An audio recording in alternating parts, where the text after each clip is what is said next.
Alright, good evening folks, it's Enforcer Matt, and welcome back to another short war video, and today we have very big news to cover out of Ukraine, Russia, Taiwan, and Israel, and let's jump right into it. This morning, in a major escalation, China has targeted Japanese fighter jets with fire control radar, meaning they were one step away from firing missiles at the aircraft near Taiwan, as tensions between the two countries have become critical. We also have very big news that the Russian city of Rostov is now in a major blackout after Ukraine launched a massive drone attack, knocking out the electrical infrastructure and ravaging the city. We also have news that Venezuela has recruited another 5,600 troops as Maduro attempts to fortify ahead of a possible U.S. attack, as Russia issues a warning this morning that they are prepared to stand with Caracas. And finally, we have news out of Israel that an urgent meeting is taking place this morning discussing a critical security threat as the U.S. sends more shipments of weapons to the country. So we have very big news today, especially near Taiwan, some very big news. So let's jump right into our first article, which goes to AZ Intel. And right now, this is our biggest story of the day. We are seeing that Japan said on Sunday that Chinese fighter jets had directed fire control radar at Japanese military aircraft in two dangerous incidents near Japan's Okinawa Islands, and which is of course being denied by Beijing. But the Japanese said these radar illuminations went well beyond what is necessary for the safe flight of the aircraft, said the defense minister of Japan, and he added that Japan lodged a protest with China over the regrettable incident. So right now, this is a very big deal. It sounds like Chinese fighter jets got fire control radar locked onto Japanese military aircraft and were apparently one or two steps away from firing missiles at the Japanese aircraft. So this is extremely escalatory and extremely dangerous, and a really reckless move by China, which of course they are saying did not occur, but I would tend to believe Japan over China that this did likely occur, and right now this is definitely very, very dangerous. But to show you the area in which this occurred right here, the area near Japan and Taiwan where this took place, we can see right here, these are the Okinawa Islands right outside of Taiwan, and also on the very, very southern end of Japan right here. Zooming in, you can see it's a whole chain and series of islands right here, and there's Taiwan right there on the left, by the way, so very close to that island. But all of these over here are the Okinawa Islands. All these red dots you see, these are all different islands within that island chain, and this is allegedly in the general area in which this occurred, where the Chinese jets got locks on these aircraft of the Japanese. And some people might be wondering, why is China taking such a massive step? And we have covered this before, but just to go over this one more time, in this post from Visegrad 24, we have seen that Japan's deployed medium-range missiles to Yonaguni Island, which is literally right off the coast of Taiwan. It's 110 kilometers away, by the way, from Taiwan, as part of a broader military buildup aimed at deterring China, and the deployment will lower the chance of an armed attack on our country, according to the Japanese defense minister. So,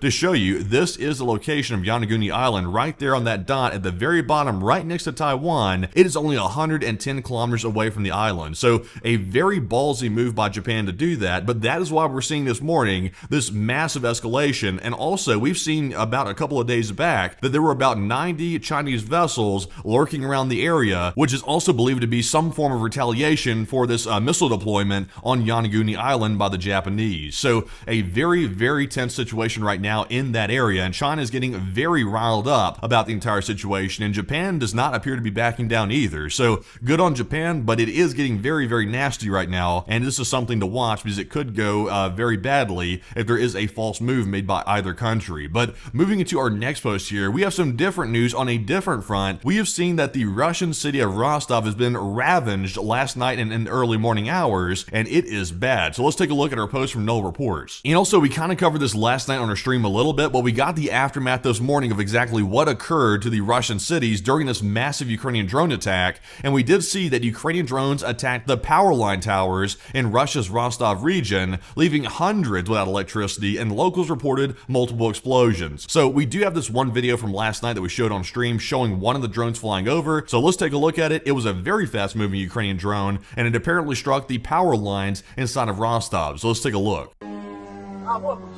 So there you have it. That was one of those drones. I'm going to mute that, by the way, but that was one of the Ukrainian drones that struck the electrical infrastructure in Rostov and ravaged it, and now Rostov is in a blackout right now. So that was a very big strike. We did see that clip last night, but just showing you once again some of these very fast-moving drones going toward the city. But moving into our next post here, this one goes to Raging 545, and we've also seen the aftermath of the blackout, which is very, very widespread. It looks like Ukraine did a number on the electrical infrastructure in the area of Rostov. So let's take a look at this video as well. So right here you can see this is the area of Rostov. As you can see, the only light on the streets is coming from the cars and their headlights, and they're showing and panning to the left and right, which appears to show some of the commie blocks where some of the Russians live, and there is no power in any of those buildings right there, and it is completely dark. So as you can see, it is that way as far as you can see all the way down the street in Rostov, and not a good situation for them. So very big damage caused by the Ukrainians in that area. But jumping into our next post here, this one goes to open source intel. And also, we have seen a very big frontline change by the Ukrainians. We have seen the Ukrainians have begun deploying NATO-supplied F-16 fighter jets in combat, equipping them with US-made glide munitions in a move expected to challenge Russian air defense networks. So we actually have a video of the F-16 in action, actually going on the offensive, and this is a very rare piece of footage here and a very big doctrine change of how the F-16s are used in combat, because typically they were used behind the lines. Now it appears to be they're being used in a very much more offensive way by the Ukrainians. So let's take a look and see how they're being used. So there it is. And dang, there goes the F-16 right there. Looks like it's shooting off a few flares or two. Look at that. That is impressive, by the way. Full afterburners, by the way. That thing is flying by at full speed right there. And I must say, the F-16, while it is an older aircraft at this point, it is a very impressive aircraft. And the Ukrainians appear to be using it to its most potential, I guess you could say, right here in this clip. So very impressive to see that. And the F-16s are joining the offensive lineup, it appears, of the aircraft being used against Russia. So a very big maneuver right there. But jumping into our next post, this one is going to go to OSINT Defender. And we've also gotten some big news out of Germany, that the German parliament on Friday, which is about a couple days back, they voted 323 to 272 towards approving a bill that would see the Bundeswehr increase from its current size of 180,000 service members to 260,000 by 2035, with a reserve force consisting of another 200,000. And the bill does not provide for mandatory conscription, but instead incentivizes voluntary enlistment through measures like a monthly starting salary of 2,600 euros, which is an increase of a whopping 450 euros. However, the government retains the option to enact needs-based conscription if quotas are not met, calling it this word right here in German, which I cannot pronounce, that is above my pay grade. But it looks like the Germans are taking this very seriously, and they're making contingency plans in case they need to start the needs-based conscription, basically a draft essentially, in the near future. So that is a big sign that Germany does expect some type of war to be breaking out in the near future, in the next few years, and they are taking measures to get ready for it. So good on Germany for being prepared. They're joining the ranks of Poland this time. But jumping into our next one here, this one goes to Military News Ukraine. Also, by the way, there's a very big meeting happening today in the UK between Zelensky, Merz of Germany, also Starmer of the UK, and also, I believe, Macron as well of France. They are all there right now in the UK, and they are talking to Zelensky and discussing the very, very difficult diplomatic situation right now that's taking place with the United States and Russia, and that is a very crucial meeting. We are hearing reports this morning that Europe is trying to persuade Zelensky not to agree to the withdrawal of troops from Donbass, which is a very large Ukrainian region, and we're hearing right now that Europe's main goal is to avoid a situation where an exhausted Zelensky is forced to withdraw troops from Ukraine's Donbass and agree to a deal without serious U.S. security guarantees. So I will say, good on Europe for standing behind Ukraine. That's the common sense, logical approach to take that they're currently trying to convince Zelensky of right now. So hopefully we see some steadfast, I guess you could say, support of the Ukrainians here, and it looks like we are getting that from the coalition of the willing. So very good to see. But moving on to our next post here, this one goes to Spravdy Stratcom Center. Also, by the way, we've got some more interesting financial news out of Russia. Right now we're seeing new information and new reporting showing that the amount of foreign currency kept in bank accounts by Russians since 2022 has been apparently cut in half, with only a few ultra wealthy now holding 95% of it. So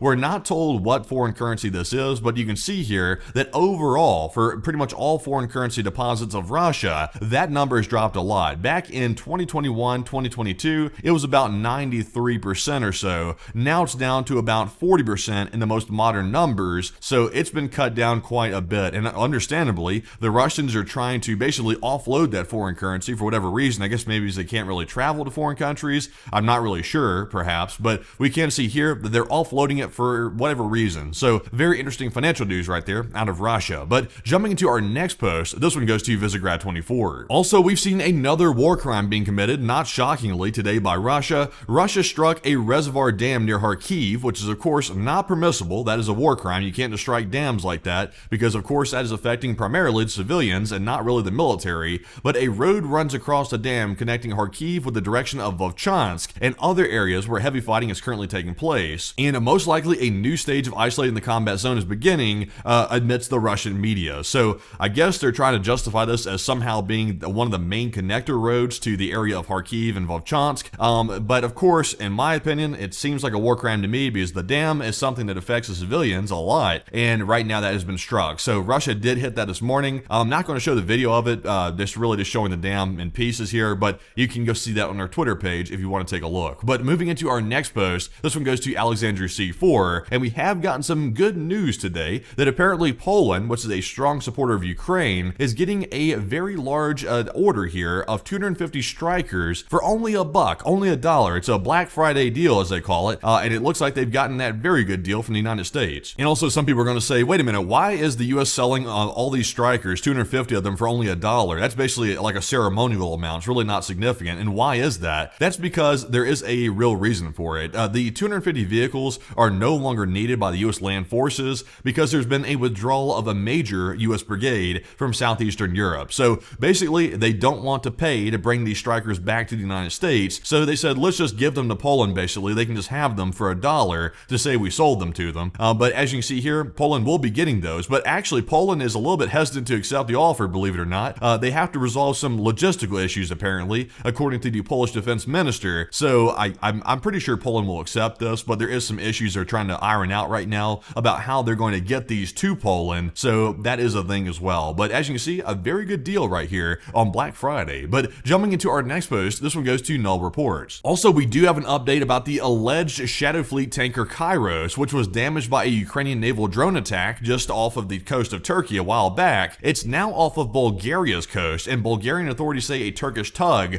towed the burning vessel into their waters and then left it there, and apparently the crew members are reported safe and have enough food and water for several days. But the big deal is, though, we have new pictures of this thing right here. Look at this. This thing is in foul shape. It looks like a scrap ship at this point. It looks like scrap, but as you can see, the side of the vessel is just burned. It is just burned badly. Also, I'm not sure if the rust was there before or after, but it's very rusty looking back here. Also, going to our next picture, you can see there's a close, actually it's the same picture right there. Moving on to a close-up picture though, you can see there's how bad the burning was. It looks like pretty much the whole side of the ship right there has been charred to a crisp. And also we have one more image as well showing the vessel from a different angle. Not too much damage being seen from this angle because I think the drone attack was on the other side where we just looked at, but this vessel is in foul shape right here and it's right off the coast of Bulgaria, and I think it's just like sitting around. I'm not really sure what it's doing at this point, but it's not in good shape. So jumping into our next post, this one goes to Chris Owicki, and I'm going to cover this one real fast because I really don't want to spend too much time on it, but of course many people know, we've covered this for days now, the new U.S. national security strategy has been released by the United States for 2026 and beyond, and many people are criticizing it as abandoning NATO and abandoning Europe, which I would tend to generally agree with. This morning, Russia has weighed in on the national security strategy themselves. Peskov, who's the Kremlin spokesperson, also known colloquially as the rat, the big rat that is, or little rat, depending on who you ask, he says, and this is coming from the Kremlin, that the updated U.S. national security strategy largely corresponds to the vision of the Russian Federation. And many people already said that without having to hear it from the Russians, because clearly it really did not paint Russia as the enemy. It sort of painted them as a force that was being neglected, which is honestly delusional as hell. But as you can see here, it looks like the Russians generally approve of the U.S. national security strategy, which is disgusting to say the least, because we shouldn't be turning on Europe, we should be turning on Russia. But it seems to be that we have our head on backwards these days, as the United States seems to be taking the wrong side. So maybe we'll get that changed soon, not really sure, but it looks like Russia does like it and they're very happy with it. But jumping into our next post here, we're moving on to our news out of Venezuela, because we have some big news out of there and also some big news out of Israel as well. And starting off with our news from open source intel, we have seen that Venezuela has inducted another 5,600 new troops into their army as tensions with the U.S. rose following the deployment of American warships and President Maduro's push to boost military recruitment. So they have brought on 5,600 new troops,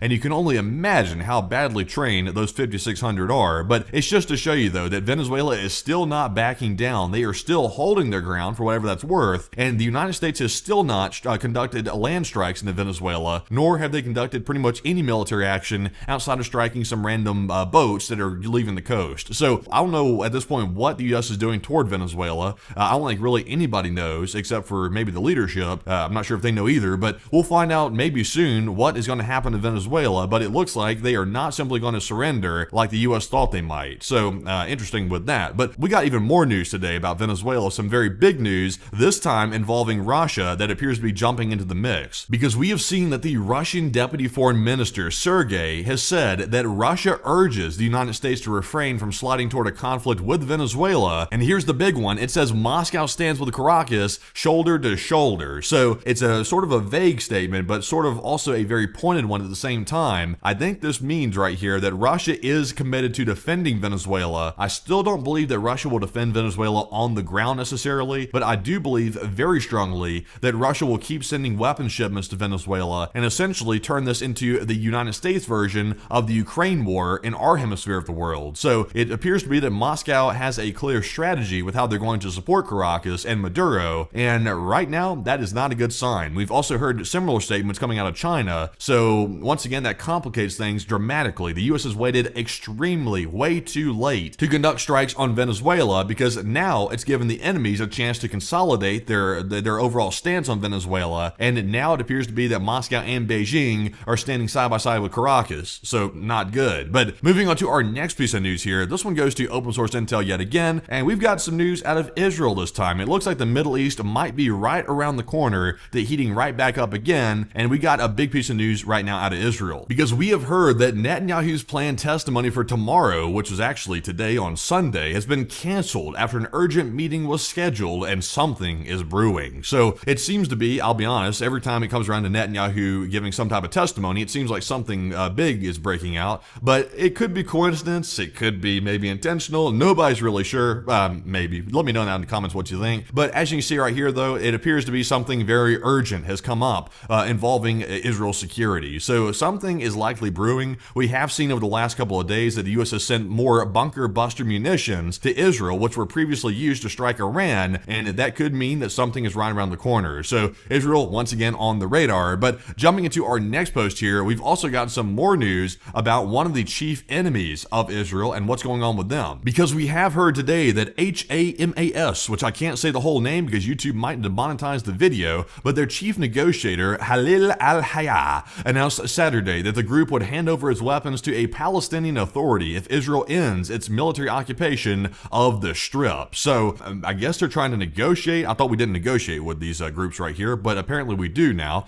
And that may happen. I'm not really sure how they're going to respond to that. Maybe that's one of the urgent reasons that they're having a meeting in Israel right now is over this offer right here. Not really sure right now, but that whole situation is still brewing up as well, waiting to get more details on it. But as you can see right here, Khalil al-Hayya is out here still trying to do a little bit more negotiating. So big news with that as well. But with that, folks, that is actually our last post of the video. So if you found the video informative, smack that like button because it does help the channel and the video have a larger reach. And also subscribe to the channel as well to get notified of regular uploads just like this one, where we keep you up to date in real time about the events around the world. And there's still a lot of stuff happening all the time around the world, and we will keep you up to date on it. And also, by the way, if you want to support our work, which was a huge help, by the way, because we're largely crowdfunded by the viewers, you can go to our Patreon page, and the link is in the description below for Patreon, where you can go over there and sign up for a monthly membership, and it could be as little as $5 or $10 a month. Basically, a coffee from your favorite coffee house to keep the channel running, and we do appreciate that very, very much, and we appreciate our Patreon supporters. But with that, we'll see you all tonight at 10 p.m. Eastern, tonight on Sunday, which is the Sunday night fundraiser stream, to raise more money for those in Ukraine, because here at the LSA and the Enforcer channel, we are still supporting the innocent civilians of Ukraine, and we are not turning our back on them, unlike some others. Cough, cough. But with that, we'll see you all tonight, and with that, bye-bye for now.